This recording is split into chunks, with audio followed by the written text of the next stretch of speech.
ನಾನು ಈ ಒಂದು ವಿಡಿಯೋದಲ್ಲಿ ವಿಜಯನಗರಕ್ಕೆ ಭೇಟಿ ನೀಡಿದ ವಿದೇಶಿ ಪ್ರವಾಸಿಗರ ಬಗ್ಗೆ ಮತ್ತೊಂದು ವಿಡಿಯೋ ಮಾಡ್ತಾ ಇರೋವಂಥದ್ದು. ಓಕೆ, ಮೊದಲನೇದಾಗಿ ನಿಕೋಲೋ ಕಾಂಟಿ ಬರ್ತಾನೆ. ಇಟಲಿಯ ವೆನಿಸ್ ದೇಶದವ. 1421ರಲ್ಲಿ 1ನೇ ದೇವರಾಯನ ಆಸ್ಥಾನಕ್ಕೆ ಬರ್ತಾನೆ. ವಿಶೇಷತೆ ಒಂದು ಏನಪ್ಪ ಅಂದರೆ, ವಿಜಯನಗರದ ಬೆಟ್ಟಗಳಿಂದ ಕೂಡಿದ್ದು ಸುತ್ತುವರೆದಿದೆ ಮತ್ತು 60 ಮೈಲಿ ಸುತ್ತಳತೆಯನ್ನು ಹೊಂದಿದ್ದು ಮತ್ತು 90,000 ಸೈನಿಕರನ್ನು ಕೂಡಿರುತ್ತದೆ. ಮತ್ತು ಸತಿ ಸಹಗಮನ ಪದ್ಧತಿ ಇಲ್ಲಿ ಇತ್ತು ಮತ್ತು ಬಹುಪತ್ನಿತ್ವ ಪದ್ಧತಿಯೂ ಇತ್ತು ಅಂತ ಹೇಳ್ತಾನೆ. ಓಕೆ, ಇದು ಇವಂದು. ಇನ್ನು ಮತ್ತು ಅಬ್ದುಲ್ ರಜಾಕ್, ಪರ್ಷಿಯಾ ದೇಶದವನು, ಈಗಿನ ಇರಾನ್ ಅಂತ ಕರಿಬೋದು. ಅಬ್ದುಲ್ ರಜಾಕು 1443ರಲ್ಲಿ ಬರ್ತಾನೆ. 2ನೇ ದೇವರಾಯ, ಪ್ರೌಢ ದೇವರಾಯ ಅಂತಲೂ ಕರಿಬೋದು. ಇವನ ಆಸ್ಥಾನಕ್ಕೆ ಬರ್ತಾನೆ. ಇವನ ಕೃತಿ ದ ಹಿಸ್ಟ್ರಿ ಆಫ್ ಪರ್ಷಿಯಾ ಅಂತ ಇರುತ್ತೆ. ಮತ್ತು ವಿಜಯನಗರದ ಜನರು ಗುಲಾಬಿ ಇಲ್ಲದೆ ಬದುಕಲಾರರು. ಗುಲಾಬಿಯ ಹಬ್ಬದ ಆಹಾರದಷ್ಟೇ ಮುಖ್ಯವಾಗಿರುತ್ತದೆ. ಮತ್ತು ಮಹಾನವಮಿ ಹಬ್ಬದ ವಿಜೃಂಭಣೆ.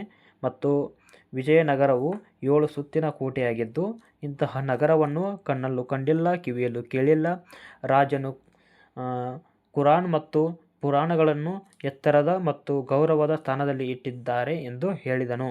ಓಕೆ, ಮತ್ತು ಇನ್ನು ನಿಕೇಟಿನ್ ರಷ್ಯಾ ದೇಶದವನು. ನಿಕೇಟಿನ್ 1470ರಲ್ಲಿ ವಿರೂಪಾಕ್ಷನ ಆಸ್ಥಾನಕ್ಕೆ ಬರ್ತಾನೆ. ಮತ್ತು ಬಹುಮನಿ ಸುಲ್ತಾನರು, ಈಗಿನ ವಿಜಯಪುರ ಅಂತೇವಲ್ಲ, ವಿಜಯಪುರಕ್ಕೆ ಇವನು ಭೇಟಿ ನೀಡಿದ್ದ. ವಿಜಯನಗರ ಮತ್ತು ವಿಜಯಪುರದಲ್ಲಿ ಭೇಟಿ ನೀಡಿದ್ದ. ಓಕೆ, ಮತ್ತು ಇದಾದಮೇಲೆ ಇವನೇನು ಹೇಳ್ತಾನೆ ಅಂದರೆ, 1,00,000 ಕಾಲ್ದಳವನ್ನು ಹೊಂದಿತ್ತು ಮತ್ತು 50,000 ಅಶ್ವಪಡೆ ಅಂದರೆ ಕುದುರೆ ಒಂದು ಪಡೆಯನ್ನು ಹೊಂದಿತ್ತು ಅಂತ ಹೇಳ್ತಾನೆ ನಿಕೇಟಿನ್. ಮತ್ತು ಇನ್ನು ಡುರೆಟ್ ಬಾರ್ಬೋಸಾ ಅಂತ ಬರ್ತಾನೆ. ಇವನು ಪೋರ್ಚುಗೀಸ್ನವ ಅಂತ ಕರಿಬೋದು ಬಹುಶಃ ಪೋರ್ಚುಗೀಸ್. ಮತ್ತು ಇವ 1514ರಲ್ಲಿ ಶ್ರೀಕೃಷ್ಣ ದೇವರನ ಆಸ್ಥಾನಕ್ಕೆ ಬರುತ್ತಾನೆ. ಏನು ಹೇಳ್ತಾನಪ್ಪ ಅಂತ ಹೇಳಿದ್ರೆ, ಹಂಪಿಯ ಮಾರುಕಟ್ಟೆಗಳು ಮುತ್ತು, ರತ್ನ, ರೇಷ್ಮೆ ಮುಂತಾದ ವಸ್ತುಗಳನ್ನು ಮಾರಾಟ ಮಾಡುವ ಕೇಂದ್ರಗಳಾಗಿದ್ದವು. ಮತ್ತು ಸಭಾಭವನದಲ್ಲಿ ರಾಜನು ಮಂತ್ರಿಗಳೊಂದಿಗೆ ಸಮಾಲೋಚನೆ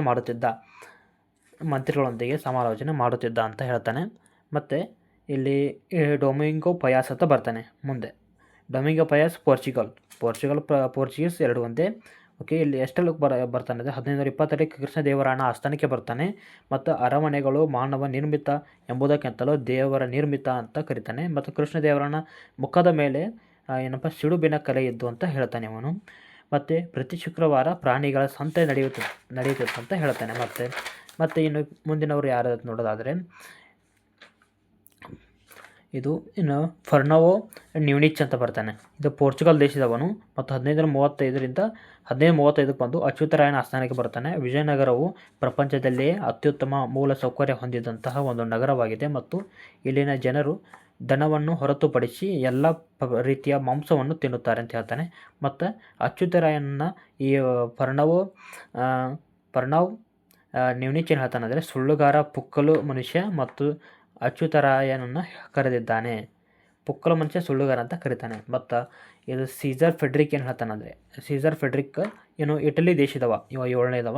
ಇಟಲಿ ದೇಶದವ. 1567ರಲ್ಲಿ ಸದಾಶಿವರಾಯನ ಆಸ್ಥಾನಕ್ಕೆ ಭೇಟಿ ಕೊಡ್ತಾನೆ. ಮತ್ತು ತಾಳಿಕೋಟೆ ಕದನದ ನಂತರ ವಿಜಯನಗರಕ್ಕೆ ಭೇಟಿ ನೀಡಿದ್ದ ಇವನು, ಕದನದ ನಂತರ ಹಾಳು ಬಿದ್ದ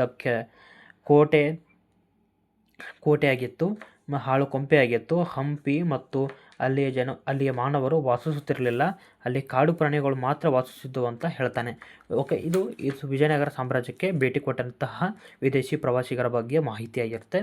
ಓಕೆ, ಇದರಲ್ಲಿ ವಿದೇಶಿ ಪ್ರವಾಸಿಗರು ಬಹಳ ಇಂಪಾರ್ಟೆಂಟ್ ಆಗಿರುತ್ತೆ. ಇದರಲ್ಲಿ ಒಂದು ಮಾರ್ಕ್ಸ್ ಅಥವಾ ಬಂದೇ ಬರುತ್ತೆ, ಇದೊಂದು ಫಿಕ್ಸ್ ಆಗಿರುತ್ತೆ ವಿಜಯನಗರದ ಮೇಲೆ. ಮತ್ತು ವಿದೇಶಿ ಪ್ರವಾಸಿಗರು ಯಾವುದೇ ಇರಲಿ, ಅವು ಬಹಳ ಇಂಪಾರ್ಟೆಂಟ್ ಆಗ್ತವೆ.